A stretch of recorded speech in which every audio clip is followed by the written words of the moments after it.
আসসালামু আলাইকুম বন্ধুরা, কেমন আছেন আপনারা নিশ্চয়ই অবগত আছেন যে আমেরিকার প্রেসিডেন্ট ডোনাল্ড ট্রাম্প ক্ষমতায় আসার পরে গাজা ইসরায়েল যে যুদ্ধটা চলতেছে সেখান থেকে বেরিয়ে এখন বাণিজ্যিক যুদ্ধ চলতেছে।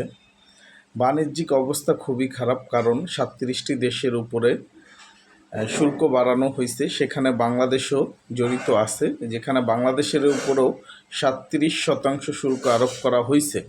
তো বাংলাদেশের 37% যে শুল্কটা ছিল, সেটার কারণে বাংলাদেশের যে গার্মেন্টস ব্যবসায়ীরা ছিল তারা খুবই দুশ্চিন্তার ভিতরে ছিল কীভাবে 37% শুল্ক দেওয়া যায়।